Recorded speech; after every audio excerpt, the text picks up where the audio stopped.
Where do you feel the safest in the world? For most of us, the safest place on earth will be within the four corners of our home. It is the certainty of intimately knowing your surroundings, with its many variables, that makes us feel safe at home. I know that the ringing of the doorbell at 10 p.m. is the guard asking me to move my car, or the tapping sounds are from a pipe I have procrastinated to get fixed.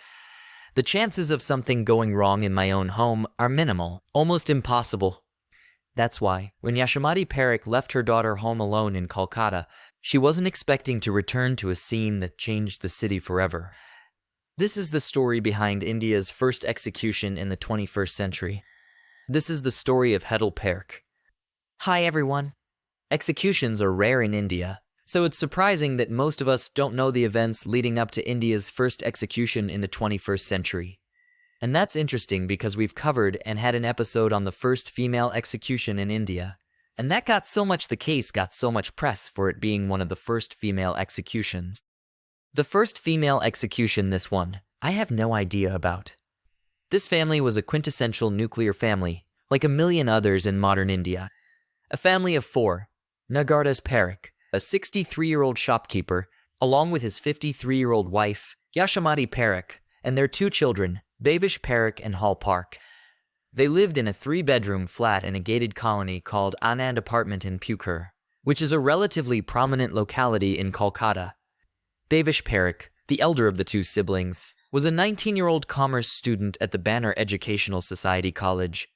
His younger sister, Hetal Parikh, was 18 years of age and attended the Welland Goldsmith School in B. Bazar. The Welland Goldsmith School was a prestigious school, and, as is common for a lot of top schools in Indian cities, it was an all-girls Catholic school established in 1936. On the 5th of March, 1990, the family went through their usual morning routines.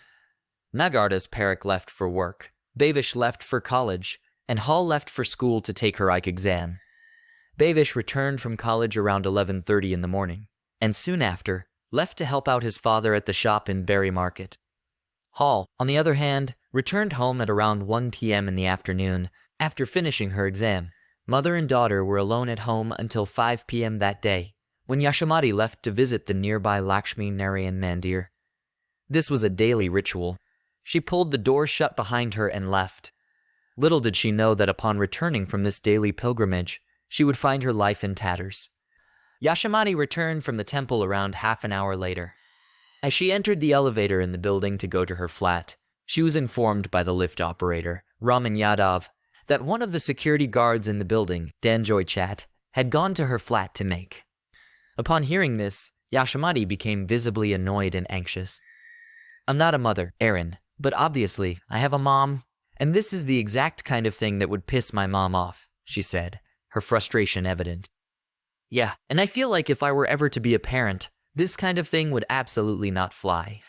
I know there doesn't have to be a sinister motive behind a security guard just making a phone call, but that's a space I would really be protective of with my child, especially a girl, just in the house. I think you're speaking from a perspective I hadn't thought of, because of course, I'm looking through the lens of a man. But I was about to say the exact opposite, which is that it was very common when I was a kid for the guard to come to our house to ask for water to be refilled or for some food. So, to me, this anxiety on its surface does seem a little out of place. But in general, A, I get your point, and B, this anxiety that Yashomati displayed wasn't out of place because something had occurred between Dhananjay and Hal just a few days ago. Oh, really? What happened? You see, just a couple of days earlier, on the 2nd of March, 1990, Hetal had complained to her parents that Dhananjay had been teasing her on her way to school and back from school. He had even proposed to accompany her to a cinema hall to watch a movie.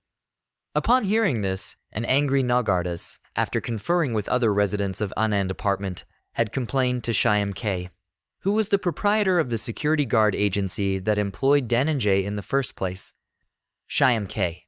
had visited the Parikh household, asked Nagardas to write a written complaint, and then transferred Dhananjay away from Anand Apartments to another residential colony named Paris Apartment. In place of Dhananjay, Bijay Thapa, who was posted at Paris Apartment until then, was transferred to Anand Apartment. The transfer was to take effect from the 5th of March, and the Parikh family thought that the Dhananjay problem had been solved for good. So, it comes as no surprise that when Yashamati heard from the lift operator that Dhananjay had gone to her flat in her absence, she was worried. She hurried to her flat and rang the bell frantically. Upon getting no response, she raised the alarm in the corridor, and several of the neighbors gathered around the door. After pounding on the door and ringing the bell again and again, the onlookers were left with no option but to break open the door. Yashamati scrambled into the flat, shouting, "Hall! Hall!" But she found her bedroom door open. Anxiously, she entered. The sight of what she saw next would haunt her forever. Lying in front of the door was the lifeless body of her beloved daughter, Hall. She was lying on her back with her skirt and blouse pulled up, and her private parts were visible. There was a patch of blood next to her head and blood drops on the floor. There was blood on her hands, her clothes, as well as on her genitals. More blood, as well as more marks of violence, were found on her face. A jula, or swing, present in the room was also covered with bloodstains. Lastly, Yashamati found Hall's underwear lying near the entrance door. Firstly, you're more likely to be the target of this kind of harassment, where you're being made fun of, or the guards think it's okay to playfully ask if they can accompany you to a movie and all that kind of nonsense. On the other hand, even making a complaint against that and taking action is really scary. I mean, yeah, posting the guard to a building nearby, what does that stop? Who does that stop? Nobody remembers, nobody cares a couple of weeks down the line. It's just really sad and really scary that there's pretty much very little you can do about things like these. Dazed and in shock, the distraught mother picked up the lifeless and seemingly unconscious body of her daughter and immediately rushed downstairs to take her to the hospital. In the meantime, the neighbors had summoned a doctor who came and examined Hall's body in the elevator. He pronounced her dead in the arms of her own mother. Soon after the body was found, information of Heddle's death was sent to her brother as well as her father. As soon as Hall's brother, Bavish, received news of the incident over the telephone, he closed the shop and rushed back home. At 7 p.m., on returning home, he was faced with the sight of his mother weeping in the lift chamber with the body of his deceased sister in her arms. He took his mother and sister upstairs, laid Heddle on her bed, and covered her body with a sheet. More than an hour later, at around 9:30 p.m., Heddle's father, Nagardis, returned home and called the Banner police station. Soon after the call, Sub-Inspector Guruprasad rushed to the Anand apartment along with a few other police personnel. He recorded infer on the basis of Yashamati's statement and began their investigation by reaching the room in which Heddle's body was found. In the room, they found a few articles that were out of the ordinary, including a broken chain and a cream-colored shirt button, presumably from the shirt of the perpetrator. As it turns out, there was also a lady's Ricoh wristwatch that was missing from an almirah kept in the room, which was discovered by Yashamati only the next day when she told the police. I have said this often, and we've discussed this often, that there is no right way to react when faced with a situation like this. Nobody knows how they would truly react when they're in such a situation. But also, some situations are more odd than others. Why did the family wait an hour before they called the police? That's also an hour after the crime occurred because the dad came home late. That's 2 hours. Not only is that one of the details that stood out, but another detail that stood out to me was the fact that they did not take her to the hospital. So she was pronounced dead in the elevator because there was a doctor there, and they just took her back to the apartment. That was a detail that stood out. But again, I think it could just be she's dead, and they didn't know what to do. Maybe they were waiting for the man of the house to come back before they took some action. But then again, I wonder, why didn't the dad just come back immediately? But yeah, these are details that stood out. Really weird. Soon after, the autopsy was performed. The postmortem revealed that there were 21 separate injuries on Hall's body, including on her neck, hip, and elbow. The injuries suggested that Hall was hit on the face repeatedly and was pressed against the swing in the room. Hall's hymen showed tears, and there was evidence of fresh blood. Traces of semen were also found, but the semen sample, however, was too disintegrated for its origin to be determined. As per the forensic examination, Heddle's nostrils, face, and hair were also bloodied. The cause of death was strangulation, as evidenced by the fracture and dislocation of the hyoid bone. The hyoid bone is located between one's jaw and voice box, and breaking it requires a great amount of force. The death of Heddle Parekh was definitely a murder. It was no accident, and the culprit knew what they were doing. Speaking of the culprit, you must be wondering, where is Tanan-Joy? Surely, he is the prime suspect, and the police were all over it. They went searching for Tanan-Joy that very night, but he was nowhere to be found. Tanan-Joy had simply disappeared into thin air. Over the next few days, he did not collect his wages, nor did he report for duty at Paris' apartment like he was supposed to. Days became weeks, but there was no sign of Tanan-Joy. Finally, on the 12th of May, 1990, more than 2 months after Hull was found dead inside her home, Tanan-Joy was arrested during a raid of his home village. Upon his arrest, Tanan-Joy was very candid with the cops. According to the police, he confessed to his crime and also disclosed the location of where he had hidden the clothes he wore, as well as the watch he had stolen. On the basis of his disclosures, the police recovered a Ricoh wristwatch, as well as a shirt and trousers wrapped in a newspaper from his own house. From all the information presented till now, you must be thinking that this is an open and shut case. Tanan-Joy used to eye Hull, and one day he saw a window of opportunity when she was home alone. He raped her, murdered her, and then absconded from the police simple. Since there were no witnesses to the rape and murder of Hull, the police had to rely on circumstantial evidence in order to create an unassailable picture of what happened on that fateful day. As more and more details came to the forefront, the picture became clearer and clearer. All the details pointed towards Tanan-Joy. According to the police, after Yashimati left for the temple at around 5:20 p.m., Tanan informed another security guard on duty, named Das, that he was going to Flat 3A to make a phone call. At around 5:45, about 25 minutes after Yashimati had left, the security supervisor came to Das and inquired about Tanan-Joy's whereabouts. He wanted to ask Tanan-Joy why he had disobeyed the transfer order. Das tried calling the flat over the intercom, but received no response. He shouted Tanan-Joy's name from below, hoping to catch his attention. On hearing his name, Tanan-Joy appeared on the balcony and told Das that he would come right down to talk to the supervisor. He took the stairs this time to go down and tried to hurriedly walk past them, but was caught. When asked why he did not obey the transfer order, Tanan-Joy informed the supervisor that he could not report to Paris' apartment for duty that day due to some personal inconvenience and left for the day. So, what exactly happened in the 25 minutes between 5:20 p.m. and 5:45 p.m.? The police recreated the scene as follows. Tanan-Joy went to Flat 3A under the guise of making a phone call and raped and murdered Hull. He was angry with her for not only rejecting his advances, but also for getting him transferred from Anand apartment and maligning his character.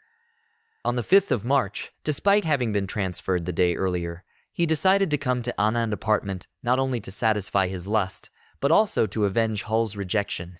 Knowing that Hull would be alone in the apartment when her mother left the building to go to the temple, Tanan-Joy went to Flat 3A and rang the doorbell. The series of events that followed have been taken from Tanan-Joy's confession. Hull opens the door, sees Tanan-Joy standing there, and quickly tries to shut the door. He manages to force the door open and catches hold of her. As he enters the flat, he tells her not to shout, but she manages to escape him and enters her parents' bedroom. As he tries to bring her under control, a scuffle breaks out between the two, resulting in his neck chain and a button from his shirt getting torn. In order to subdue her, he hits her on the face and she starts bleeding. He presses her face against the Jalar the swing and then forcibly lays her down on the floor. He then rapes her, and after he is done, he covers her mouth with one hand and strangles her to death with the other. He uses her underwear to clean his genitals and throws it away. Once Hedel is dead, he rummages through the almirah in the room, searching for valuables. There, he finds a lady's Ricoh watch, and before he could look for more valuables, he hears Das calling his name. He goes to the balcony and tells him that he will be right down. He goes back to the almirah and hurriedly rummages through it again. On not finding anything else valuable, he decides to take the watch along with him and quickly rushes down, where he meets Das and his supervisor. After feeding them the same story about some personal inconvenience, he then absconds until he is caught by the police at his uncle's house. A forensic analysis of the articles found in the room, as well as those found at Tanan-Joy's home, revealed that the cream-colored button recovered from the crime scene was from the shirt that belonged to Tanan-Joy. The Ricoh wristwatch that was recovered was stolen from the crime scene as well. Both the complaint and the transfer order that Shyam Karmakar had issued to move Dhananjoy to another apartment were seized by the Kolkata police to be presented as evidence. And lastly, a guarantee card with the signature of the seller was furnished as proof that Yashomati Parekh had indeed purchased the watch and that it belonged to her. It's the most Indian thing to have a collection of receipts, from no matter what purchase you've made, boxes and receipts, so if you have to replace an item, you can replace it, or at least get a warranty for it. I'm pretty sure my mom has receipts from decades ago for products that are probably not on the market anymore. But I doubt a parent would ever think that keeping those receipts would come in handy in finding the murderer of their own child. That is so tragic. My heart goes out to the family. It's one thing to have your child pass away, but to have a child pass away in these circumstances, Just the discovery of the broken chain from the crime scene also connected Dhananjoy to it. You see, Karan Guru, who used to live in the neighboring flat, testified to having given the very same chain to Dhananjoy just a month prior to the incident. This is what happened in those 25 minutes, according to the police. But all of this is denied by Dhananjoy. His version is that the transfer order, the testimonies of the lift operator, the security guard, the articles found at the crime scene, all of that was staged to frame him. According to him, on the day of Hull's murder, he performed his duties at Anand apartment from 6 am to 2 p.m. And shortly afterwards, he left to catch a movie at the cinema hall. After that, he collected his belongings, purchased some fruits, and left for his native place to participate in the sacred thread ceremony of his brother. He was not present at Anand apartment during the window in which the rape and murder were committed. Therefore, he could not possibly be guilty. Firstly, absolute liar, don't believe him for a second. That's a lot of evidence that someone just happened to collect from him and tried to frame him. But even if you do believe all of this nonsense that he just disputed, why did he show up at the wrong apartment building? He was supposed to start working at Paris Apartments, but he showed up at Anand Apartments that day. Why? I think, just like you, the viewers have also probably made up their minds by now. I would just say, hold your horses for a quick second. He has an alibi for why he didn't show up. He said he never got a complaint or a transfer slip to be moved to Paris Apartments. According to Dhananjoy, he was never given the transfer order in the first place. In support of this claim, he pointed out that Bhattacharya, who was supposed to replace Dhananjoy on the 5th of March, 1990, and whose place Dhananjoy was to take, did not show up to work at Anand apartment himself. By Nagardas, were fabricated subsequently as an afterthought. The fact that the two documents were seized on the 29th of June, 1990, more than 3 months after Hull's death, supports the theory that they have been fabricated post facto to implicate him. The only person who could have cleared this up was Byoy Thapa, who was crucially not examined during the trial. The fact that Danon had been transferred was also not conveyed to the residents of Anand apartment. They remained in the dark as Dhananjoy went about performing his regular duties. Not only did Dhananjoy deny the transfer order, but he also denied ever harassing Heddle.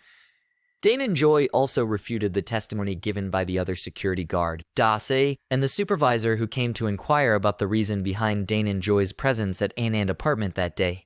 So, it seems like there's this mountain of evidence against Dhananjoy that he's now refuting. Also, this was a crime scene where the criminal clearly wasn't really careful. There's all sorts of DNA evidence present there, there's blood everywhere. And there are the scene remains. Is there nothing that can be used to determine whether it was him at the crime scene or not? No hair, no fingerprints, his blood, nothing. I will say, firstly, the mountain of evidence right now is pointing towards a murder. I'm not sure if it's pointing towards Dhananjoy. It's 100% a murder. There is no doubt about that. There is a lot of evidence pointing towards Dhananjoy, but I don't think it's as crystal clear as it should be. Was there DNA evidence that would have really helped? Obviously, but it was the 1990s. DNA technology wasn't that developed. One of the things that I'll get to later about blood is that India had the technology to process it. There was no blood on Dhananjoy's clothes, and I'll get to this in a second. Oh, after all, if Dhananjoy wanted to rape and murder Heddle, why would he inform Das that he was going to the Parekh house? Why would he have answered from the balcony when Das was shouting his name? If Das had indeed shouted his name loud enough for him to hear it from inside the flat on the 3rd floor, surely someone living on the lower floors must have heard it. And yet, there is no such person who can corroborate this testimony. Danon Joy could have easily lied about where he was going and not answered when his name was called out. He could have silently taken the stairs instead of the elevator where he knew the elevator operator, Raman Yadav, would see him. Why would he willingly implicate himself in such an obvious way? The testimonies of the individuals involved, according to Danon Joy, were completely made up and were designed to frame him. In fact, during the trial, Raman Yadav, the lift operator, was declared a hostile witness. For those who do not know, a hostile witness is someone whose testimony directly contradicts the position of the side that called the witness, which is the prosecution in this case.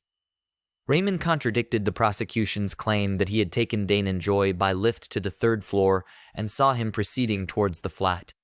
In doing so, Raman directly refuted Yashamati, who, if you remember correctly, had said that she was informed by Raman that Danon Joy had gone to her flat while she was at the temple.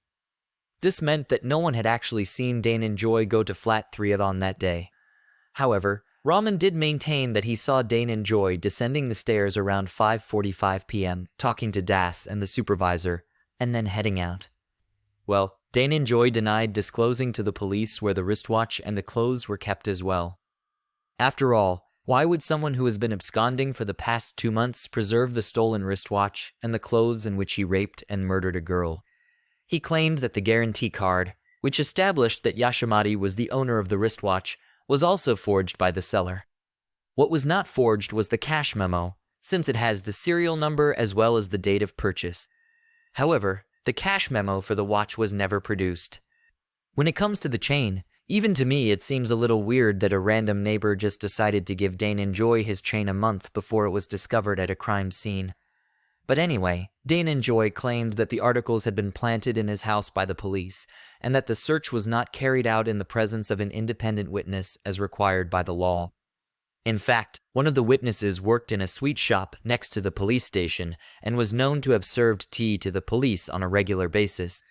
That man can hardly be considered an independent witness. It's almost borderline embarrassing to hate on Danon Joy and now kind of feel iffy about this situation and whether or not he actually committed this crime. There are these details that are, for sure, really weird. I agree with you on the chain thing, it was weird. When the parents called the police, it was weird they didn't call an ambulance. It was weird that everyone claims that Danon Joy mentioned he was going to flat 3. That's just really odd to me. The whole detail about him going out on the balcony and talking to the supervisor super weird. Not any murderer on this planet, no matter how inexperienced, would ever imagine doing that. See, it was a grilled balcony, so there was no way to lean out as Das claimed. But to all of that, I'm gonna play devil's advocate twice, which is the normal advocate, I guess. Why the hell was he absconding from the police for 2 months? Is it possible? Why did he run away before anything ever happened? He ran away the very day he wasn't found at night and had been absconding for 2 months. Now, that, coupled with quite a few other things which I'll get to, dictates that it's him. I will say there is a bit of a flat earther vibe going on, where flat earthers believe that the world is flat and that there is a global conspiracy ISRO, NASA, the US government. For God's sake, Osama, they've all conspired to make you believe that the world is round when, in fact, it isn't. That's what it feels like with Danon Joy. He's trying to claim this West Bengal-wide conspiracy to frame this innocent security guard. For what? So, there's a bit of that going on. I just want you to have that on your mind. Danon Joy had more lines of defense, and he claimed to have the receipts to back them up. For instance, as for the post-mortem report, Hall had strongly resisted her attacker, as evidenced by the fact that her hands were covered with blood. However, Das and the supervisor did not notice anything suspicious in Danon Joy's appearance or behavior when they talked to him right after the crime. They did not notice any injuries or scratches on his person, indicating any scuffle. They also did not notice the missing button on his shirt or any bloodstains on his clothes. In fact, the forensic expert who examined the shirt recovered from Danon Joy's house also did not find any bloodstains. If Danon Joy showed no signs of injury and wore the clothes recovered from his house, which were free of bloodstains, how could he be the murderer? The courts, however, did not seem to care much about the implications of Danon Joy's claim. The claim that all the actors involved, including Hall's family, the independent witnesses, and the police had entered into this unholy alliance in order to falsely implicate an innocent person was far-fetched according to them. They also did not find the "if I was the murderer, I would not be" that stupid line of argumentation very convincing. If anything, murderers are not particularly known for their smarts. It is not exactly a high-ache occupation unless you're a psychopath, but that is a discussion for another time. The truth is that human behavior is complex and differs from person to person and situation to situation. Why did Danenjoy say he was going to flat 3A if he was going to murder Hedel? Maybe that was the only plausible way he could have gone to the flat, as he had to give some credible reason for doing so since he was the guard on duty that day. Why did he respond from the balcony when his name was called out that day? Maybe that was the only way to assuage the suspicions of the supervisor and prevent him from coming upstairs. It is also possible that Danenjoy just panicked, maybe the nerves got to him. He did not think through each and every one of his actions. After all, how many times have you and I fumbled and gotten caught in a lie when coming up with a convincing excuse for our parents? Lying on the spot is not easy. I would imagine doing so right after committing a murder could be doubly hard. Danenjoy's story. Its details, like his clothes, had to be dirty. Its details, like there was no evidence of blood even after forensic analysis. Its details, like there was such a huge struggle and there was so much blood, yet he had no scars on his body that these people downstairs found odd. For me, it's one mountain of evidence versus another mountain of evidence. It's not like it's disproportionate to the point where it's skewed in one case. But I think that's where the beauty of a judicial system comes in, wherein you need to be guilty beyond a reasonable doubt. And I feel that, at this point in the story, there is more than reasonable doubt that he hasn't done it. There are other theories and other holes that should be probed further. And that's the beauty, like you said, of any judicial system where you don't have to find a perpetrator just to absolutely pin it to somebody so that the ether of justice is fulfilled in the process of the trial. Which people? That's how innocent people are gotten, right? Because we need to get somebody to that's literally what a scapegoat means. Court did not buy what Danenjoy was selling.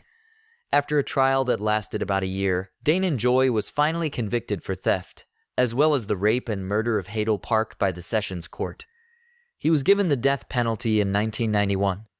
The case went to the Kolkata High Court on appeal, and then finally to the Supreme Court of India, both of which upheld Danenjoy's conviction and the death sentence. Danenjoy's actions constituted the rarest of rare crimes. That is, crimes so severe that the death sentence remains the only solution. There was no scope for absolution. Danenjoy was to be executed. In the words of the Supreme Court, if the security guards behave in this manner, who will guard the guards? The faith of society, by such a barbaric act, gets totally shaken, and its cry for justice becomes loud and clear. The offense was not only inhuman and barbaric, but it was a totally ruthless crime of rape followed by cold-blooded murder and an affront to the human dignity of society.